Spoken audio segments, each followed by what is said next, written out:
Brilliant from Kennedy. Couldn't resist the shot, and it's gone in off the defender! Determined, you lose your little player. And it's in, it's a goal from Gilmour. Jimmy Gilmour has scored for Falkirk. Finnegan's cross, Stephen Thompson! Falkirk have the lead after a quarter of an hour. McKenzie slips, it goes straight to McGuffey. McGuffey shoots from his own half, and that is incredible! He's taking them all on here. Catch him if you can. You can't. That is amazing. That is phenomenal. A touch of individual inspiration from Kevin McAllister. This is Falkirk Daft.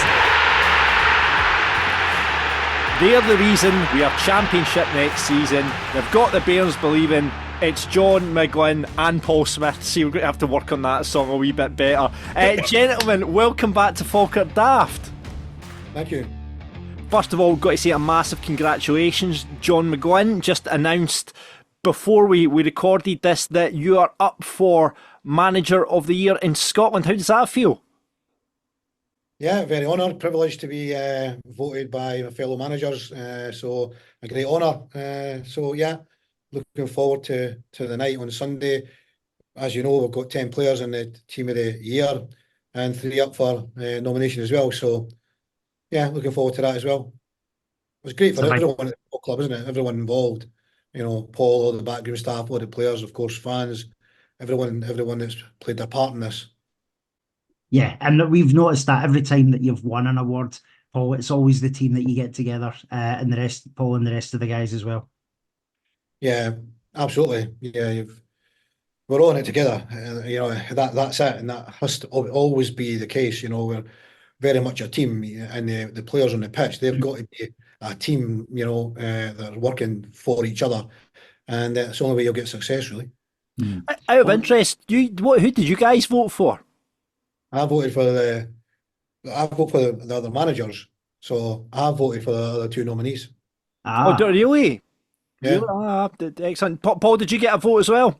It's only the managers that get a vote. Oh, is it only the managers that get the vote? That's shocking. Assistant managers and coaches don't get the vote, so it's only manager to manager.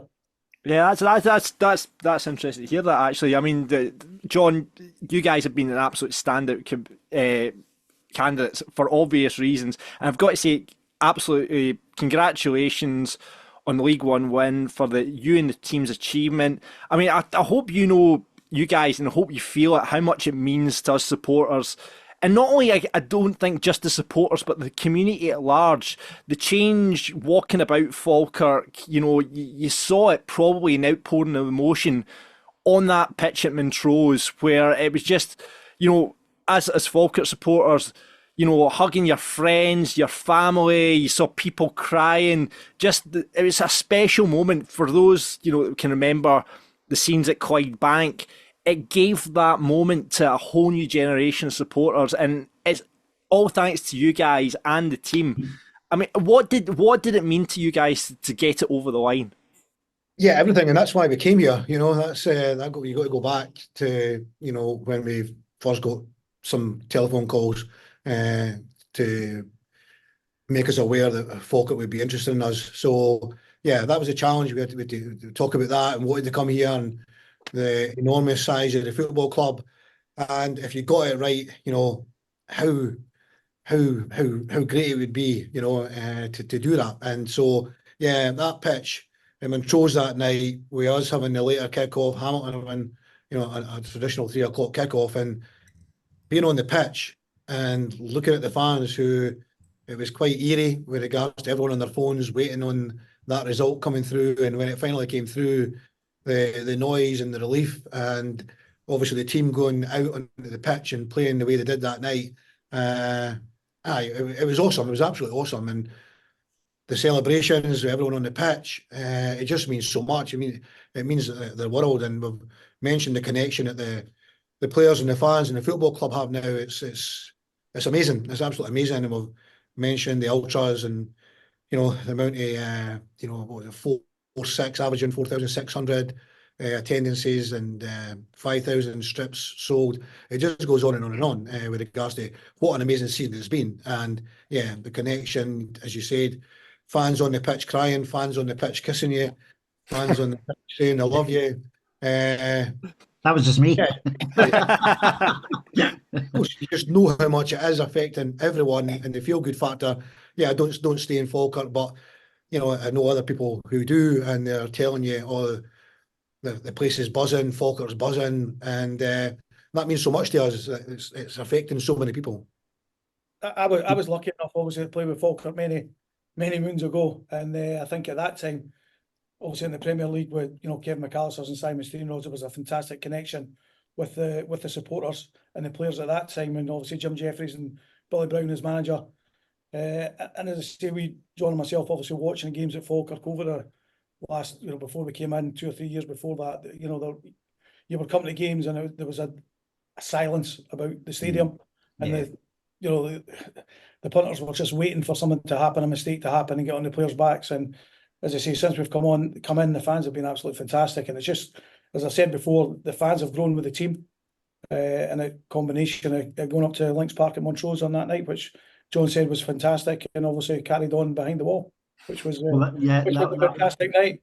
That was where we were going to go next. Obviously, so Montrose on the park at full time, the scenes, and obviously you mentioned about being in the ground, the town square when the full-time whistle went at Hamilton as well was just phenomenal. I think John and I, we were still in the town at that point before we walked along to the ground, and it was just phenomenal. But going back to behind the wall, Paul, you just mentioned it. So obviously I remember seeing you both that night celebrating.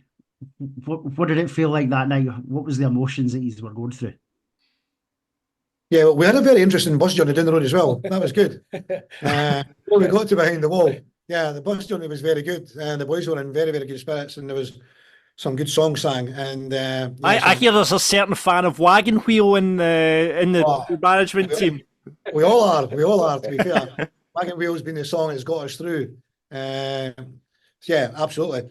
But yeah, I think that was played in behind the wall as well that night. I think we've had to reinforce the tables ever since we were worried if we go back there. No, that was amazing. It was amazing to see the fans there, the relief and the joy that is brought to them, and the players just letting their hair down, enjoying the time. And these are special moments, for everyone. But we feel that as well. It's special. You want to be part of that. You've got to savour the moments, because it doesn't come along too often in football.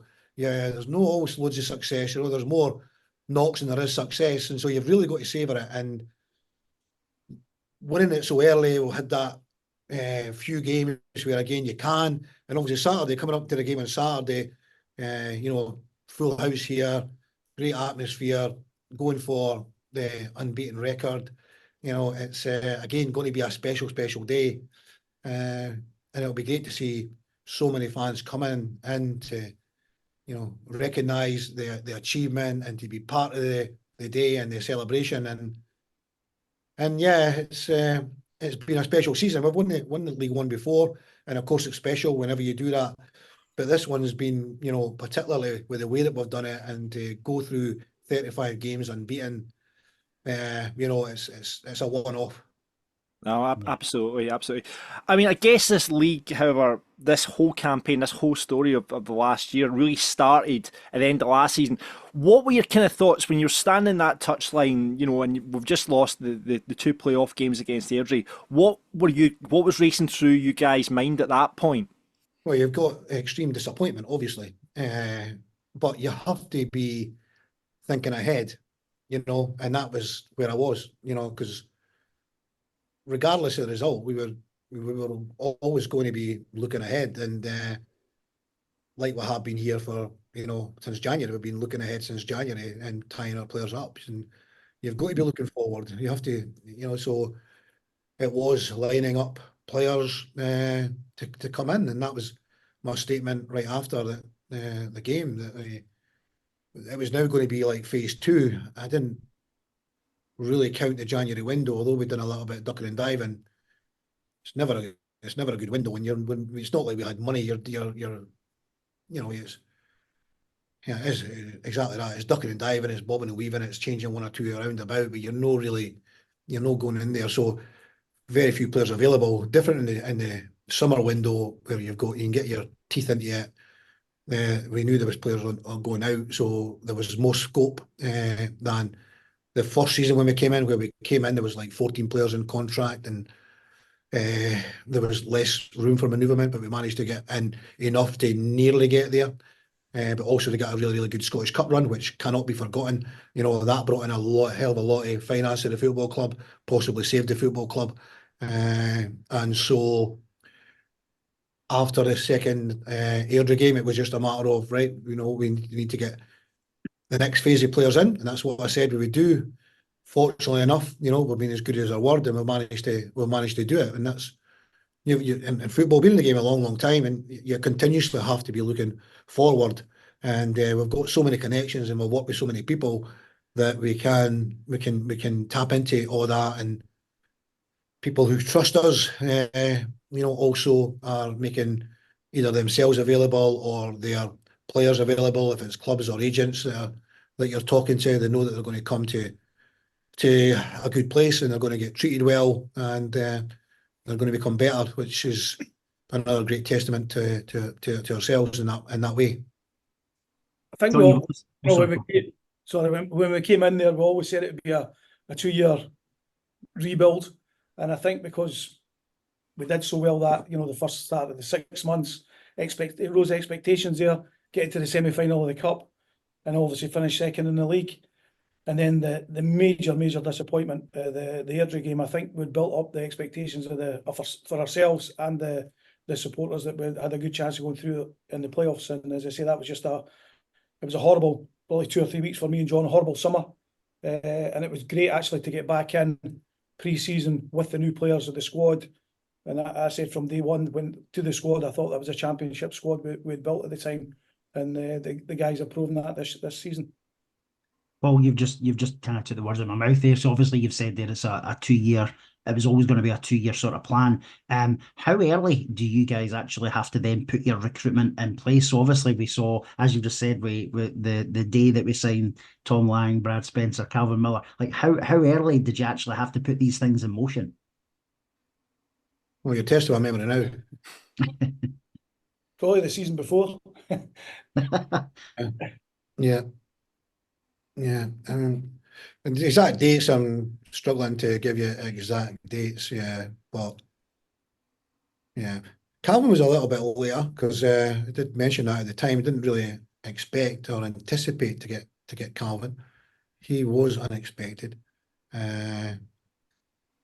Yeah, Brad was saying Spencer was taking credit for that one. I saw in an interview this week. That was the money gone by bringing Calvin in, but we wanted to get a left-sided a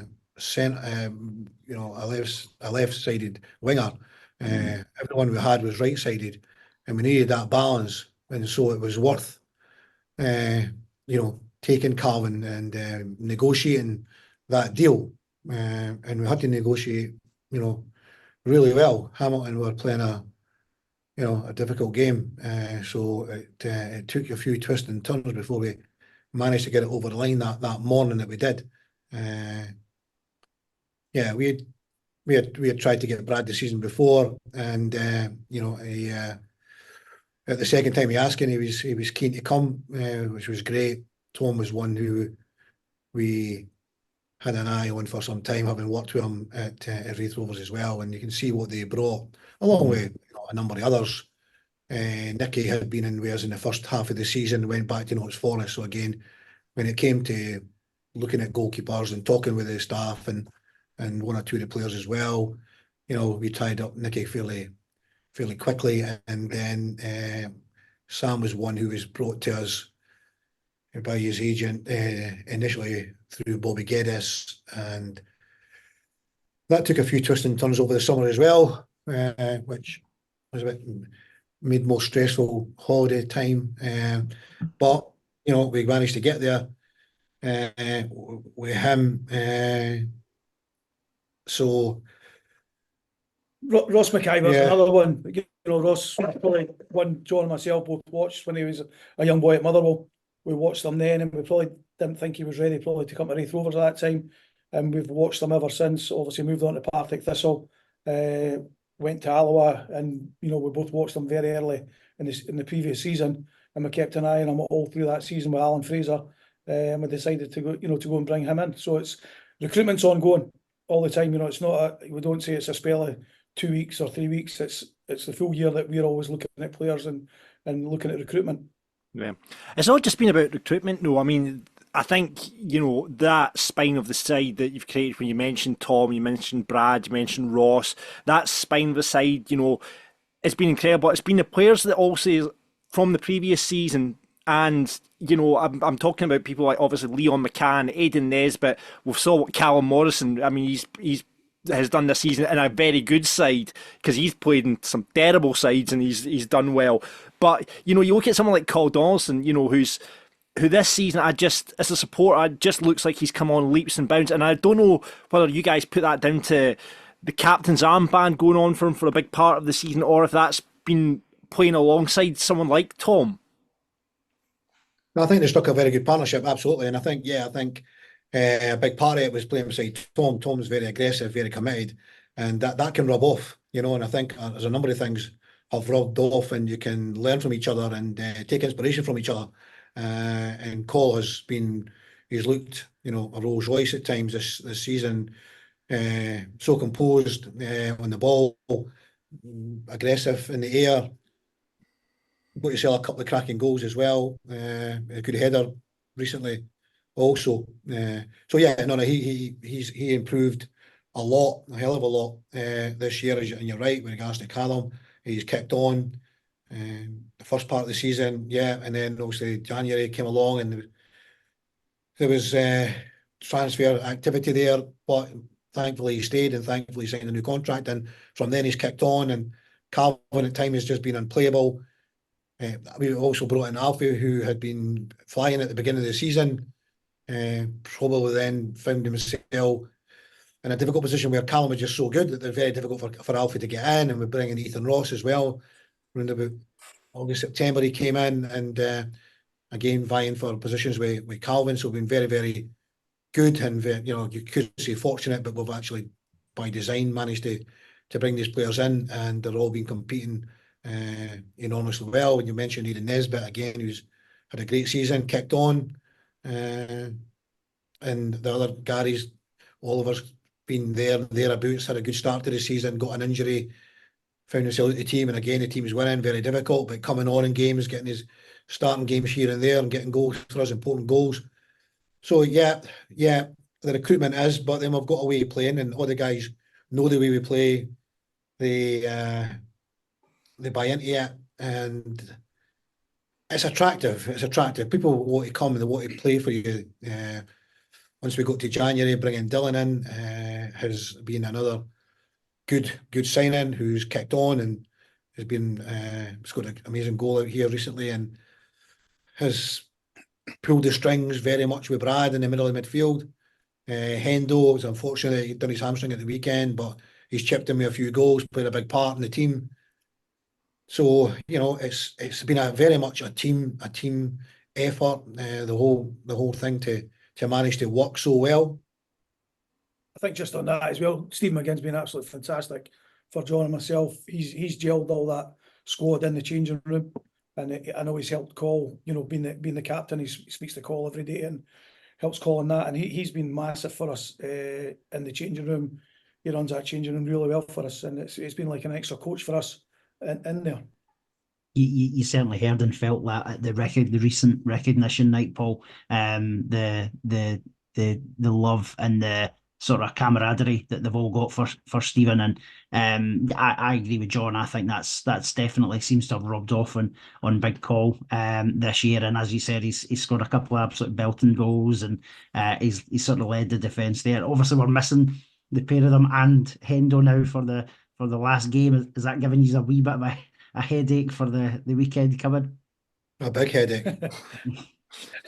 Let's put the boots back on, Paul. John and I know how to play at centre half. If you're ever looking for I'm 6'2", John. I'm here. I'm available.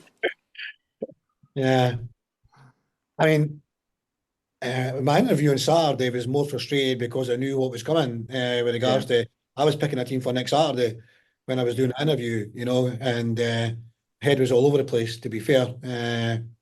But that's what you do as a manager. You've already started thinking about next week. I might have been thinking about next week while Liam Henderson's, walking off the pitch because we were then got no height in the team. As I said in the interview, we got very little height, and it's huge. It's huge in that game where they just had to stick the ball in the box, and there was a good chance that the big boy Goss was going to go and win a header, and the ball landed in the box, and all of a sudden there's a penalty. At both sort of situations, just because he goes up, and it's difficult.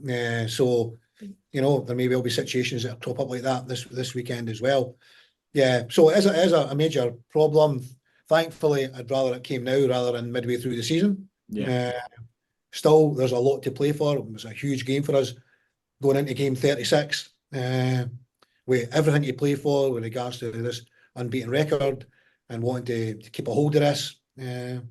So it's certainly causing us a few sleepless nights. Was there a moment this season, guys? I mean, for me as a supporter, there was a moment for me where I thought, we're going to do this season. This is it. We're getting out of this league. For me, it was when Brad Spencer, in the last couple of minutes against Queen of the South, just absolutely smashed one in. Has there been a moment, maybe off the park or maybe obviously on the park, that you've went, right, this is the team, this is going to scoosh the league this season? I think it was always confident right from the very start, but you're never sure where it's going to go. I think for myself, probably the Hamilton game where we went to Hamilton 1-3-1.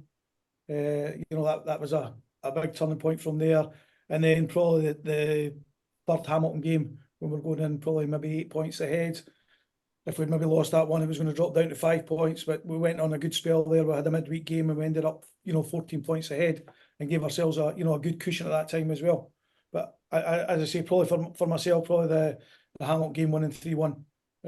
I know that, the season before, previously, we never beat Dunfermline, so it was great to beat, the team that were second top at the time. We'll get Dunfermline back next year. I'm sure we will.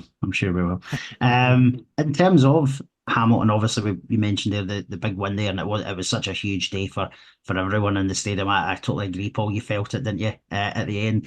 Going into January, obviously you mentioned about rumours about Callum and with the contract situation and interest. Sort of externally, were you always confident that he would sign back on though? Was that the general feeling that you were getting from him personally? No. It's quite difficult to read, actually. Quite difficult to read. You're not always talking directly with the player. It's quite often things are done through the agents when it gets to that, because you don't want the player getting involved in anything really. It's going to kind of, well, I'm going to say play with his head, but there's obviously the other outside. As soon as you get to the January, regarding the way you can go about it, you can obviously, any team can approach someone when they get to the last 6 months of their contract. So anyone can actually go and talk to Callum or anyone else in that situation. So, but we were dealing with the agent, and it was up in the air, and at times I thought we would lose him. You were kind of hoping that we would maybe be able to keep him to the end of the season. Even if he was to sign a pre-contract with someone else, he would hopefully finish the season and then go with our blessing.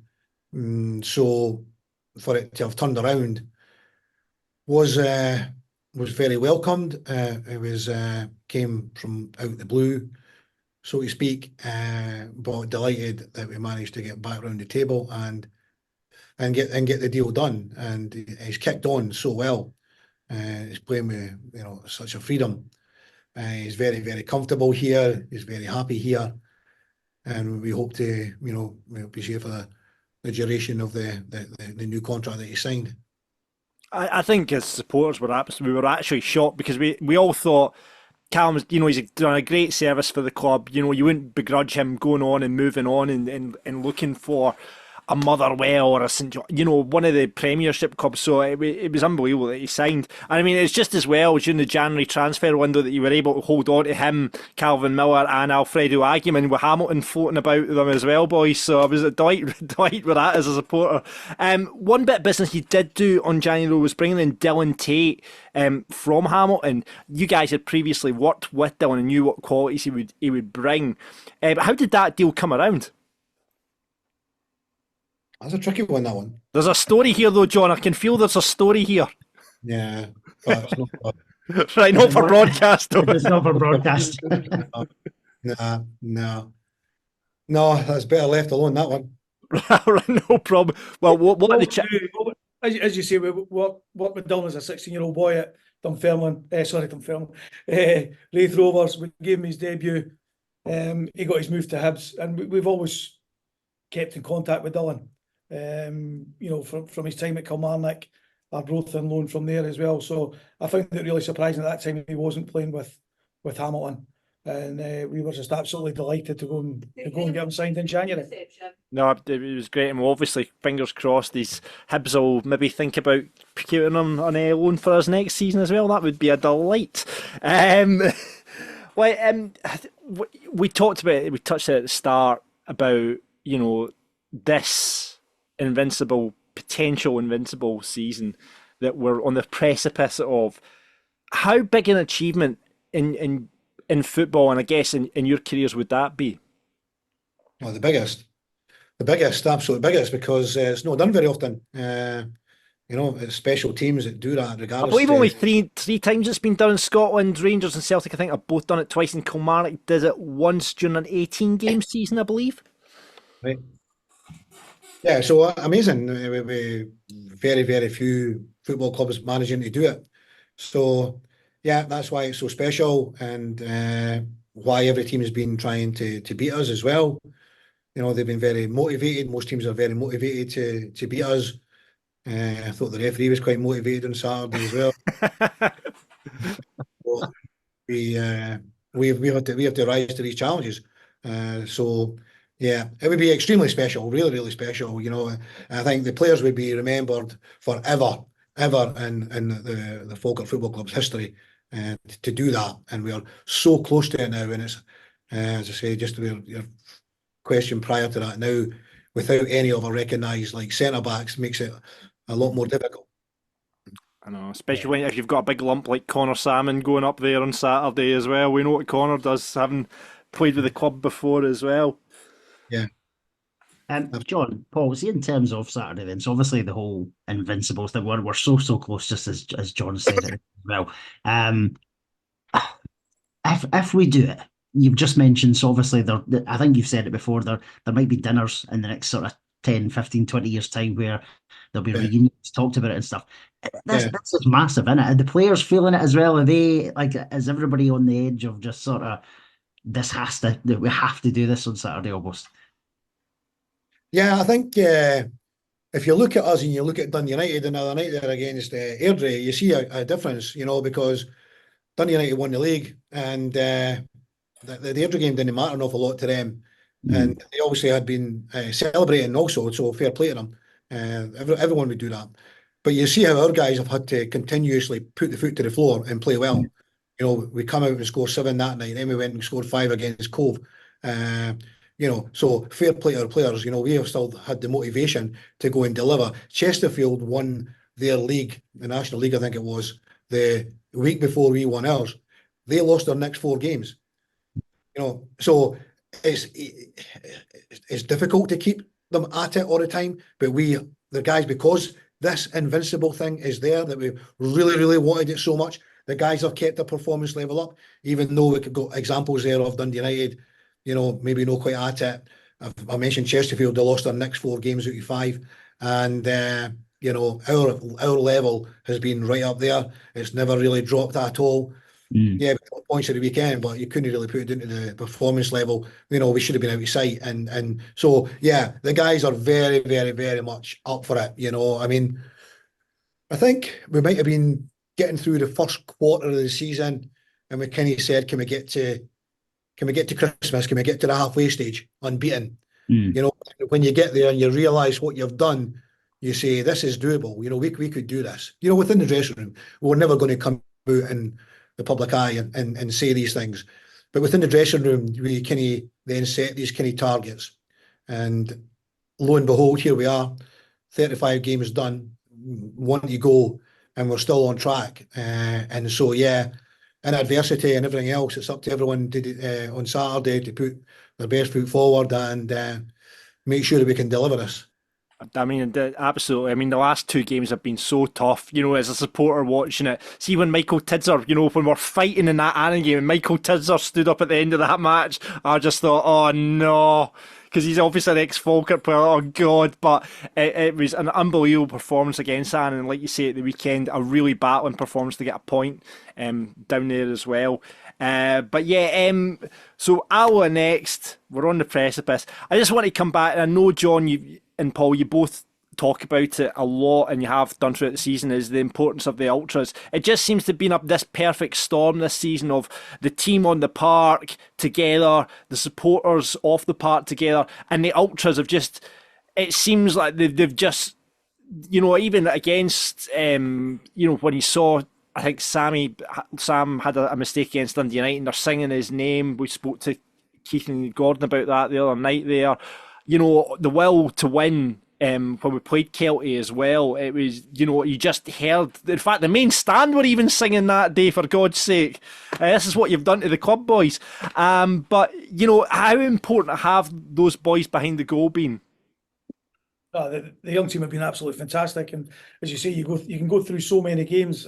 We touched on the Hamilton away game, Annan, 2 weeks ago, the Kelty down to 10 men, you know, that really kept the players going that day. And as you say, they've got the main stand up singing as well, which is absolutely fantastic. No, they've been great. It's the next generation of the football club coming through as well, because obviously it's a young team, so it's great there's a new generation, and they're going to see, which we don't see very often, is obviously see the team pick up a trophy on Saturday. And I think Saturday's, just everything building up towards Saturday's fantastic. Obviously, I know you guys will be chilling on Friday night. We've got our end of season party at Behind the Wall, which we're very grateful. We've got Cole and Tom coming along to on Friday night. Hopefully you knew about that and have given permission. but yeah, we've got the boys coming along. But then Saturday's just going to take care of itself. As you said, John, earlier on, 7,500 Falkirk fans in the ground. There's a display happening in the Kevin McAllister stand. It sounds like there'll be more Falkirk fans in the away stand on Saturday than there has been away fans in there all season. So it's just all building up, isn't it? It sure is. Yeah, we can't wait. There's obviously around the ground, there's a lot of things going on. We still, as you mentioned earlier, the heritage strip, the sponsors of that were in this morning getting their particular player they're sponsored. And you will know that Chris McGill sponsored Stephen McGinn, eh? Yes, yeah. Yeah. Quite frightening connection, actually. McGill and McGinn, you know, it kind of almost rhymes, you know. So, do we have to apologise, John, for creating a celebrity out of Chris McGill? Absolutely. The guy's posted every blinking day. Taking over. New nickname, Big Time. Big time. Right, well, one thing, right, so this is what you two have got to promise me, right? We've talked about the ultras, right? If we go invincible on Saturday, I want Wagon Wheel on the PA, and I want to see that dance in front of the Ken McAllister stand come Saturday, boys. Yeah, well, we normally get sort of introduced into it by Hendo, and Hendo's now done his hamstring. His calves are dodgy. He's our lead. You know, he's our lead in. He's our dancer. So we need to try and think John's of a backing dancer there. Have you seen that one thing that's going about today? We have. It's brilliant. Absolutely. I need to practice that one. I need to practice that. That's what I want to see you coming out at that. We did everyone, John. It'd be absolutely brilliant. Well, listen. You get me a stage like that going down there. I need a table to dance on. Well, listen. We'll do it come 5:30 on Saturday when we hopefully, and I'm touching wood, I'm whispering it, I'm doing anything to say that we will be invincible. But listen, gents, I mean, well done again on the manager of the year nomination, John. Well done to the pair of you in getting the team to where we are. You know, as I said at the start, we just got to thank, you know, on behalf of the Falkirk Daft listeners and behalf of the Falkirk support, thank you for, you know, for what you've done this season. And Championship, here we come. Yeah, it's been an absolute pleasure. Thank every fan for all the support and all the merchandise of bought strips and hospitality and everything.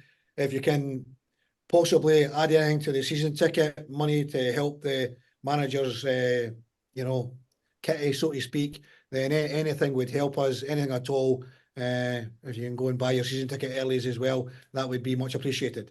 Yeah. It's all about the budgets, and John and Paul probably mentioned the budget. Oh, that's it. There you go. Listen, you mentioned it first. Should have mentioned it, aye. Because if you can help out, I'm sure John and Paul have got a couple of other diamonds up their sleeve ready for the championship next season as well. And we'll look forward to seeing that team on the park because, as you guys said, that's a championship team. And, you know, baby steps. I know you said it's all about the big plan, but I really think that team, you know, it's been a special team. And I really think we can do something next season. But John, Paul, thank you so much for joining us on Falkirk Daft. Thank you. Thanks to you two guys. And again, just reiterating what John says, thanks to all the supporters. And look forward to seeing you on Saturday. Aye, when we'll become up dancing with you, John. I'll need help. This is Falkirk Daft.